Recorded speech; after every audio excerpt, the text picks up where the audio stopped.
मित्रों, भाग्य का लिखा कभी नहीं मिटता है।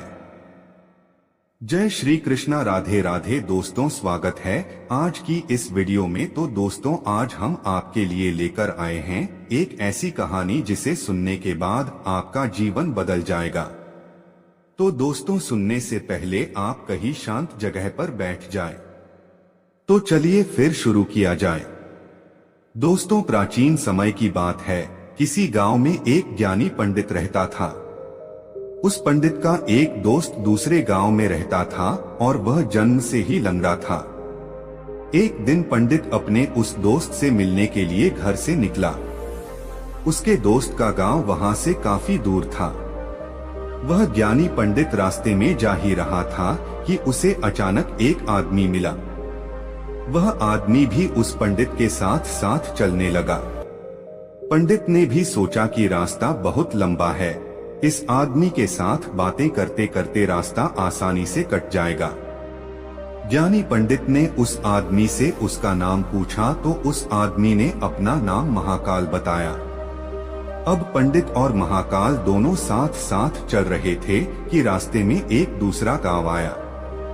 तब महाकाल ने उस पंडित से कहा कि तुम आगे चलो, मुझे इस गांव में एक पहचान वाले से थोड़ा सा काम है, मैं काम खत्म करके अभी आता हूँ। थोड़ी ही देर में गांव में एक भैंस ने एक आदमी को मार दिया और यह खबर पूरे गांव में फैल गई। कुछ ही देर में महाकाल पंडित के पास वापस आ गया। वह दोनों साथ साथ आगे बढ़ने लगे। थोड़ी दूर जाने पर रास्ते में एक और गांव आया तो महाकाल उस पंडित से बोला कि इस गांव में थोड़ा सा काम है, तुम चलो, मैं काम खत्म करके आता हूँ। उस आदमी के जाने के कुछ ही समय के पश्चात उस गांव में आग लग गई। वह पंडित अब सोचने लगा कि यह आदमी जहाँ जहाँ जाता है वहाँ पर कोई ना कोई बुरी घटना जरूर घटती है। अत उस पंडित ने महाकाल से पूछ ही लिया कि भाई, तुम कौन हो? तुम जहाँ भी जाते हो वहाँ कोई ना कोई बुरी घटना जरूर होती है। पंडित की बात सुनकर महाकाल बोला कि मैं यमदूत हूँ, मनुष्यों के प्राण हरण करना मेरा काम है। उसके बाद पंडित ने महाकाल से पूछा कि तुम यमदूत हो तो यह बताओ कि अगली मृत्यु किसकी होने वाली है।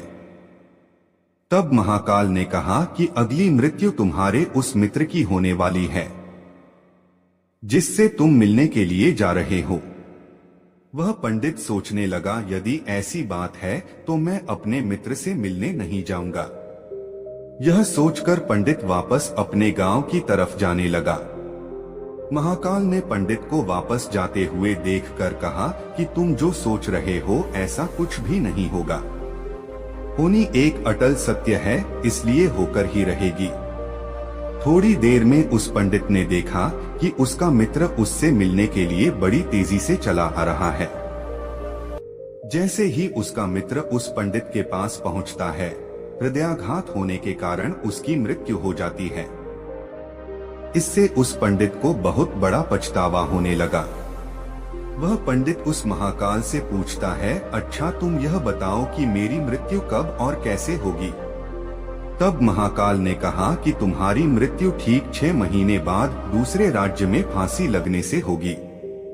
पंडित यह बात सुनकर घबरा गया और वह जल्दी से अपने घर पहुंचा और सीधे अपने राज्य के राजा के पास गया और राजा को सारी बात बता दी। तब राजा ने सभी मंत्रियों को बुलाया और इस समस्या का हल पूछा।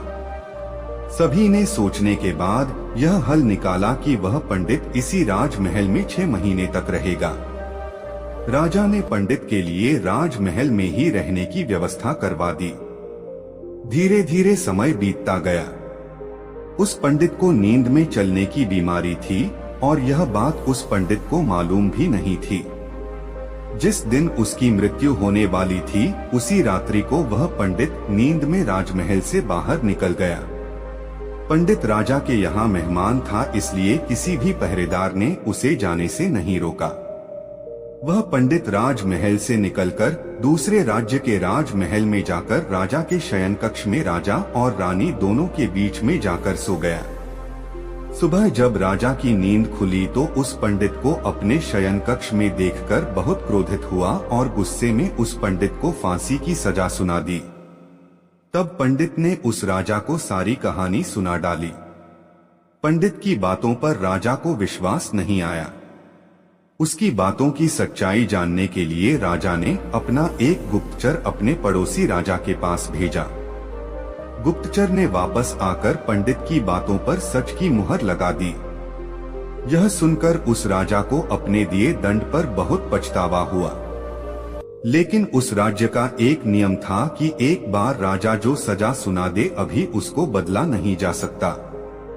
राजा ने एक राजसभा बुलाई और सभी मंत्रियों से इसका उपाय पूछा। तब उस राजसभा में यह फैसला लिया गया कि एक कच्चे धागे का फंदा बनाकर आप पंडित को पहनाकर अपना वचन पूरा कर लीजिए। कच्चे धागे का फंदा होने के कारण पंडित की मृत्यु भी नहीं होगी और आपके फैसले की लाज भी बच जाएगी। तब कच्चे धागे से फांसी का फंदा बनाया गया और उसके अगले दिन पंडित के गले में डालकर फंदे को खींच दिया गया। सभी ने यह सोचा था कि पंडित को कुछ नहीं होगा। फांसी देते समय धागा तो टूट गया, लेकिन उस कच्चे धागे की वजह से उस पंडित के गले की नस कट गई, जिसकी वजह से उसका खून तेजी से निकलने लगा। ज्यादा खून बह जाने की वजह से उस पंडित की मृत्यु हो गई। दोस्तों, इस कहानी से हमें यह सीख मिलती है कि मृत्यु एक अटल सत्य है। मृत्यु से कभी घबराना नहीं चाहिए। हर जीव अपने किए हुए कर्मों के अनुसार निश्चित समय के लिए इस संसार में आता है। मनुष्य स्वयं चाहे अथवा ना चाहे, लेकिन समय विधि पूर्ण होने के पश्चात इस दुनिया से उसे जाना ही पड़ता है। दोस्तों, अगर आपको यह वीडियो अच्छी लगी हो तो कमेंट में जय श्री कृष्णा राधे राधे लिखकर वीडियो को एक लाइक कर दे। और ऐसी ज्ञानवर्धक मोटिवेशनल वीडियो को देखने के लिए आप सभी लोग हमारे चैनल तेरा सफर को सब्सक्राइब कर सकते हैं। वीडियो देखने के लिए आप सभी को धन्यवाद। जय श्री सीताराम, जय श्री कृष्णा, राधे राधे, हर हर महादेव।